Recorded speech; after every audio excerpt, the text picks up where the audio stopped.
la situation va devenir plus mauvaise encore. Non seulement en France, mais dans tous les pays de la zone euro. Il n'y a pas que la France qui est malade. Regardez ce qui se passe en Grèce, en Italie, en Espagne, au Portugal, en Irlande. La France se porte un petit peu moins mal que les pays du Sud, mais malheureusement nous nous portons mal et nous allons avoir dépassé les 3 millions de chômeurs et ça va continuer. Pourquoi ça ? Parce qu'en réalité nous avons une politique économique qui est systématiquement récessive puisqu'elle revient à couper toujours et toujours dans les dépenses de l'État pour, paraît-il, revenir à l'équilibre budgétaire. Souvent les gens se disent puisque les États sont en déficit, il suffit de diminuer les dépenses de l'État pour revenir à l'équilibre. Et du fait de l'euro, les dirigeants européistes, la Commission européenne ou les dirigeants allemands ou néerlandais, par exemple, qui poussent à la rigueur dans les pays du Sud, poussent en fait tous ces pays à adopter des politiques récessives. Le problème, c'est que l'on a volé au peuple français tous les pouvoirs les plus importants.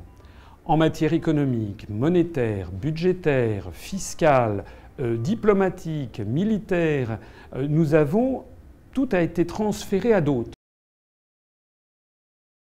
La Commission européenne à Bruxelles. D'autre part, la Banque centrale européenne à Francfort qui gère la monnaie, l'euro, et qui donc pousse justement à ces politiques récessives.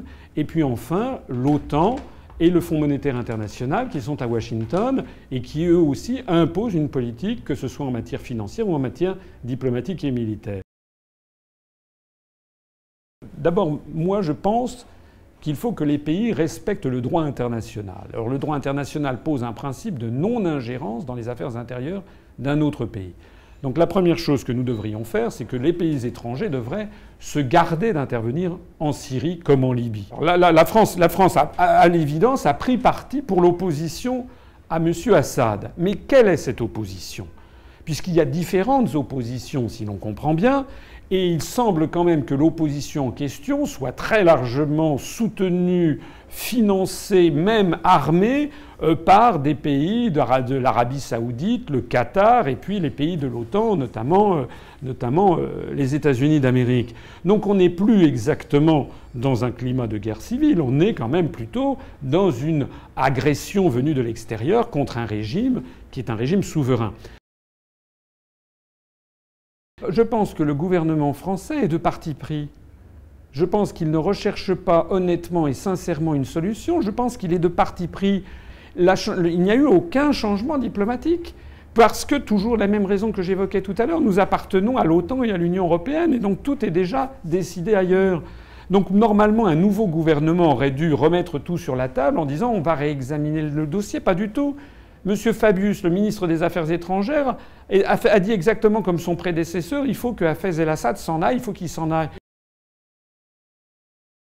L'Union européenne aggrave nos problèmes, elle ne les résout pas du tout. Chaque année, la France donne 21 milliards d'euros à l'Union européenne et l'Union européenne lui en rétrocède 14 milliards.